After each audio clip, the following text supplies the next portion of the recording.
Olá pessoal, meu nome é Marcos Alencar. Hoje, 12 de abril de 2023, estamos aqui no canal Trabalhismo em Debate, descomplicando o direito do trabalho. Hoje nós vamos falar mais uma vez, mas eu acho importante isso, porque essa situação vem se agravando sobre a responsabilidade do empregador no pagamento de indenização por dano moral no caso de acidente de trabalho. Como eu digo aqui com muita clareza, né, a gente tem o direito de espernear, de reclamar, de protestar, mas temos que nos curvar e respeitar e obedecer à decisão do Supremo Tribunal Federal. Quando eu trato de acidente de trabalho e de responsabilidade, eu critico duramente o tema 932.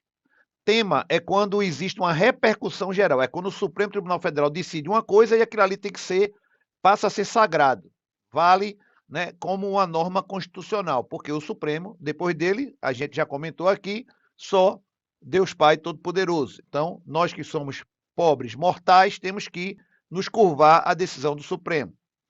Esse tema 932 do Supremo Tribunal Federal diz o seguinte, que havendo acidente de trabalho, a presunção é de culpa do empregador. O empregador é que tem que indenizar. Qualquer acidente que aconteça dentro do horário de trabalho ou em trabalho é culpa da empresa, é culpa de quem emprega. Por que é que eu protesto contra isso? Porque a Constituição Federal diz exatamente o contrário. A Constituição Federal, no seu artigo 7º, diz que o dever, a responsabilidade de indenizar será do empregador quando for provada a culpa dele no evento sinistro.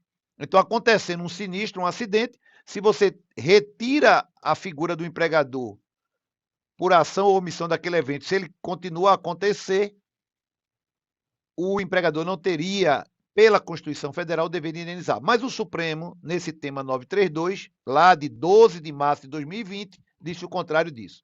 Aí veja, qual é a consequência disso?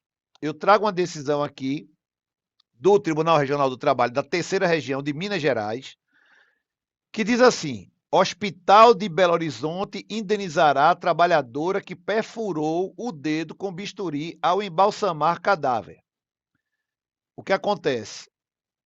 A empregada, né, a trabalhadora, ela foi contratada pelo hospital, eu estou lendo aqui a notícia, a partir de 2016, na função de embalsamadora.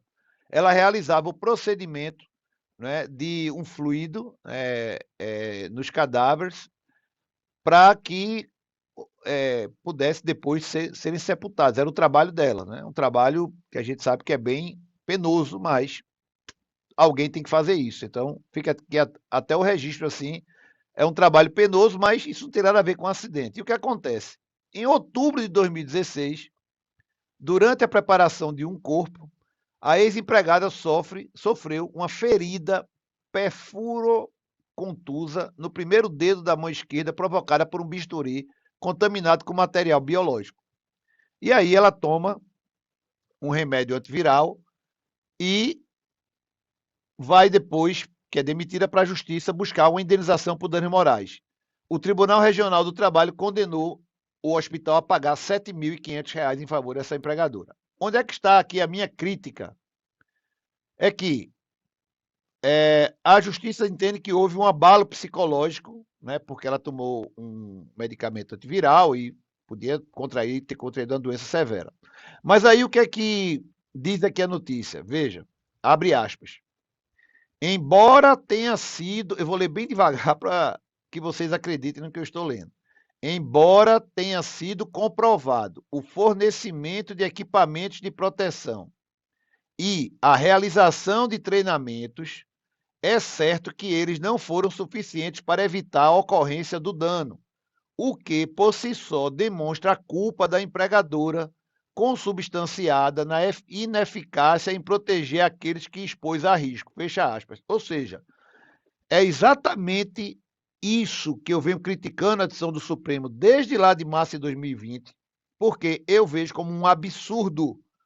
Isso é acidente. Eventualidades acontecem. O hospital deu treinamento, cumpriu com todas as normas de segurança, pelo que está dito na própria decisão. Ah, mas ele não evitou o acidente. Ora, pessoal, às vezes você está num veículo com airbag, com cinto, com tudo, você tem uma colisão, quebra o pescoço e morre. Acidentes acontecem, senão ninguém morria. Agora, dizer que houve responsabilidade, que houve negligência, que houve omissão por parte desse hospital, isso é uma temeridade. Isso viola frontalmente o que diz a Constituição Federal.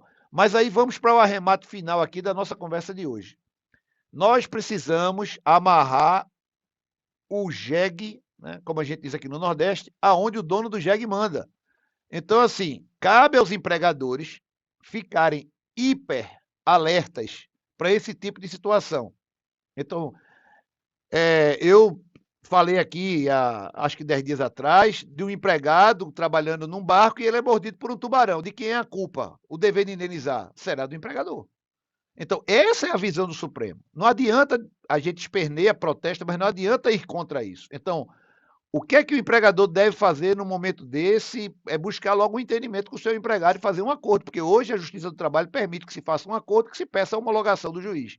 E não deixar que o caso desague, né, nas mãos de uma decisão desse tipo. Eu não posso aqui nem criticar, né, a estapafúrdia decisão do Tribunal Regional do Trabalho da Terceira Região, porque ele é bem tolerante com a causa dos trabalhadores. Até faço esse registro aqui, não é de hoje que eu critico algumas decisões de lá. Mas, depois do que o Supremo decidiu, a obediência do Tribunal Regional tem que ser essa mesmo. Agora sim, é muito curioso.